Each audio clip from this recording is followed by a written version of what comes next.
luar biasa.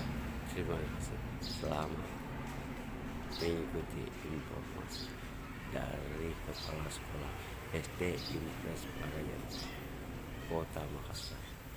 Assalamualaikum warahmatullahi wabarakatuh dan selamat pagi. Kita bincang-bincang Kepala Sekolah UPT SPF Impres Baraya 2 Kecamatan Talo. ya. Namanya ibu siapa tuh? Namanya Dapi Lepong. Terus saya bertugas di sini mulai dari tahun 2016 bulan Maret itu sampai saat ini. Jadi sekitar 8 tahunan. ya. Tapi Bu, ibu kepala sekolah di sini tentu ada visi dan misinya, Bu. Iya. Visinya itu apa tuh, Bu? Visinya itu meningkatkan kualitas peserta didik. Itu meningkatkan kualitas peserta didik di dalam segala hal itu. Begitu ya. Kalau misinya gimana, Bu? Misinya Untuk mencapai kualitas. agar mereka menjadi berguna di kelak nanti. Mereka dengan pengetahuan yang dia peroleh berguna untuk negara dan bangsa ini. Iya. Jadi tujuannya untuk berguna untuk bangsa dan negara atau apa? Iya, itu visinya Itu bangsa bisa. dan negara khususnya.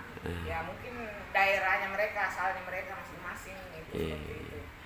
Jadi untuk mencapai proses keberhasilan dan kesuksesan ini tentu ada trik sebagai kepala sekolah. Gimana, Bu? Kalau trik saya selama di sini untuk mencapai kesuksesan, karena di sini mayoritas anak-anak kita ini berada di sekolah pinggiran, kanal, terus berada di namanya daerah Sapiria yang tentu semua orang tahu lah, sudah umum itu bagaimana kondisi masyarakat di sekitar sekolah kami ini, baik itu status ekonomi, sosial, memang ya sangat-sangat memprihatinkan. Tetapi saya sebagai kepala sekolah yang banyak menangani anak-anak yang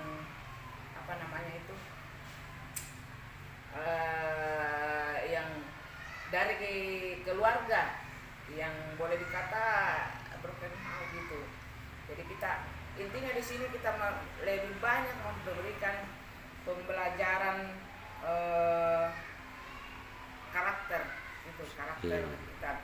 Bagaimana kita menanamkan pelajaran-pelajaran agama dulu kepada mereka, karena dengan mematangkan itu pengajaran tentang akhlak, tentunya dengan sendirinya kompetensi-kompetensi lain, kemampuan-kemampuan peserta didik lain itu seiring dengan itu akan ditunjang.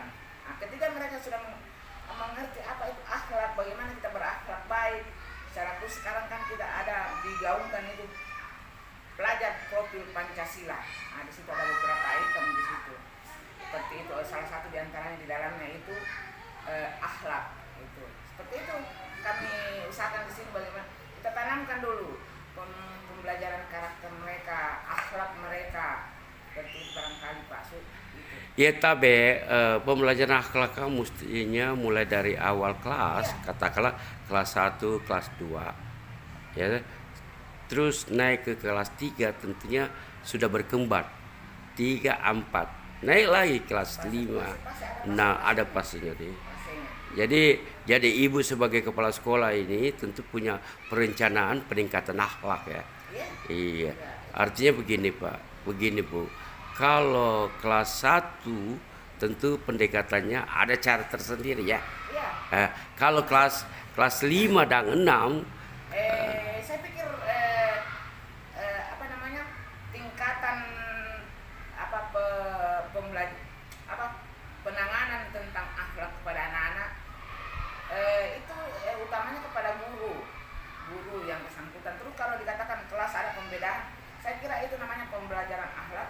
Tidak ada fase-fasenya bilang kelas 1 seperti ini, kelas 2 seperti ini. Enggak, sama semua, karena apapun itu, kalau kelas 1 itu lebih bagus lagi kalau kita tanamkan secara dini, karena daya ingat anak-anak itu tentang namanya akhlak, moral itu berada di kisaran usia-usia seperti kelas 1, 6 tahun, 7,5 tahun.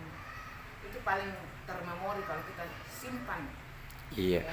beritahukan kepada mereka. Nah, ada yang menarik Bu, tentunya Ibu semua publik udah tahu ya, yang disebut dengan kurikulum Merdeka. Merdeka. Dengan pembelajaran tadi apa lagi Bu? P5.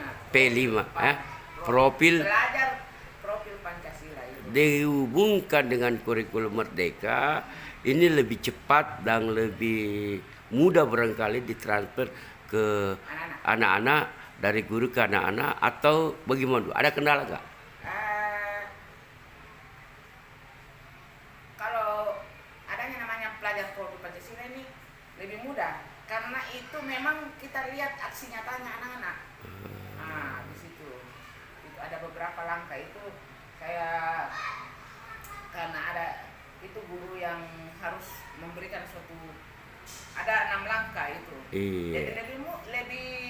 lebih mudah bagi saya. Artinya lebih mudah anak-anak pahami itu. Seperti itu.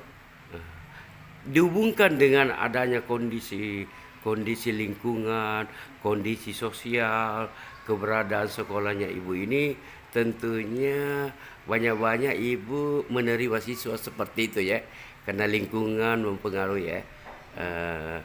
Artinya apa, yang ketidakmampuannya seperti itu ya. Tapi Bu, berbicara dengan pendidikan tentu erat hubungannya dengan pembiayaan. Kalau tapi tanda kutip siswanya Ibu ini rata-rata tidak mampu, tapi pengeluaran yang di pendidikan itu cuma mengharapkan dana BOS. Kira-kira bagaimana solusinya itu Pak? Begini Pak, sekarang kalau kita kaitkan dengan tidak mampu dengan, ya kan, pendidikan dengan keadaan siswa, Iya. kan sekarang anak-anak gratis Pak, ya kan? Pendidikan gratis, di semua dibiayai dari dana BOS. Jadi tidak terkendala siswa kami di sini dia tidak ke sekolah karena tidak ada biaya, bla bla, tidak, karena sudah dibiayai mereka Pak. Yang perlu di sini ditanamkan kepada mereka itu kesadaran tentang sekolah, tentang pendidikan. Apa keuntungannya jika saya bersekolah, ada pendidikan, itu yang perlu ditanamkan. Karena kalau masalah biaya sudah tidak masalah Pak. Itu. Oke Bu, memang biaya tidak ada masalah karena ada dana BOS. Tapi keadaan tanda kutip, kadang mudah-mudahan tahun 2004 ini ya, Januari ini tidak lagi mengalami kesendakan dana BOS. Karena kenapa, dana BOS itu 2 kali pencairan dalam setahun, ya, semester ganjil dan genap. Tapi kadang Januari sampai Juni, bulan 6, Januari sampai bulan 6, kadang itu nanti cair di bulan 4, April, Mei. Jadi 1, 2, 3 ini disinilah barangkali seorang kepala sekolah, seorang leader yang memimpin proses pembelajaran, tentu ada trik yang dilakukan. Bagaimana Bu solusi untuk menjawab pemeliharaan, katakanlah bayar listrik, biaya operasional, listrik, air, internet, dan tabe guru honor. Iya ya, iya. Sebenarnya semua urgen ini, yang listrik, air, tidak ada yang tidak urgen sebenarnya. Tapi pertama-tama langkah yang saya tempuh selaku penanggung jawab di sini di SD Negeri Baraya 2, ketika Nana Bos itu terlambat keluar, dan bukan dikatakan ketiga, sering itu pada tahun kemarin dan tahun-tahun kemarin, cuman 2 tahun yang lalu itu kayaknya, kalau saya tidak salah ingat, tepat bulan Januari, Februari.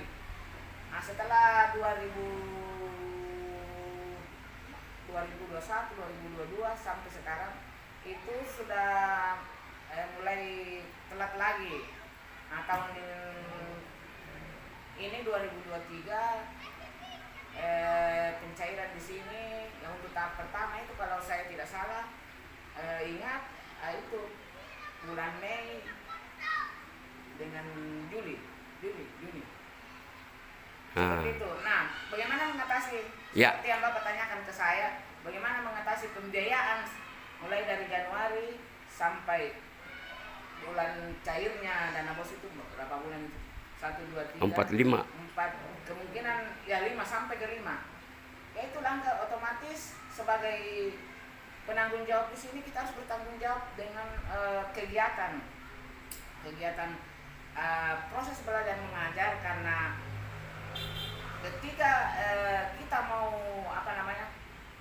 tidak mengambil antisipasi atau bagaimana, proses belajar mengajar itu bisa tersendat. Salah satu contoh misalnya listrik. Nah, kalau kita tidak bayar listrik, tentu proses juga pembelajaran, karena rata-rata biasa guru di sini IT. menggunakan Internet. LCD, internet, pokoknya itu. Jadi kemudian wifi-nya juga itu harus mau tak mau harus kita bayar. Terus apa namanya ini? Gaji honor. Gaji honor. Kebetulan saya di sini, kalau saya hitung-hitung saya punya honor di sini karena ada sekitar 6-7. Ya, sekitar 7 itu kami sini punya tenaga perpustakaan yang honor juga. Itu semua kami gaji. Bagaimana caranya semuanya itu mengatasi? Ya, tentunya dengan penuh ketulusan dan keikhlasan. Kebetulan Allah masih memberi saya rezeki,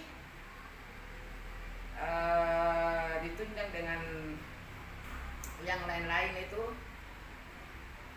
kita mengeluarkan apa yang kita punya dulu. Secara pribadi ya. Secara pribadi itu memberikan, membayar, utamanya honor. Nah, honor itu beberapa tahun terakhir, karena terkadang kan bertepatan mau puasa, belum ada dana bos, ya kan, Januari, Februari dan lain sebagainya itu. Kita juga kasihan. Saya sebagai ini kasihan kepada mereka, mau gimana mereka mau ambil uang bensin apa, terus ya kita juga dengan penuh kerendahan hati dan kerelaan saya memberikan dulu ini Menalan. secara pribadi. Iya. Gitu. Bu, biasanya terlambat begini menurut dari pusat biasa laporan, Bu, yang tidak sesuai dengan petunjuk teknis atau laporannya terlambat. Nah, tahun kemarin, Bu, ada siswa baru, penerima siswa baru ini contoh, ada 20 kasihan terlambat laporan, akhirnya juga dananya tidak bertambah karena dana yang 20 siswa itu tidak diterima laporannya. Yang kedua, tentu ada harapan-harapannya Ibu ini.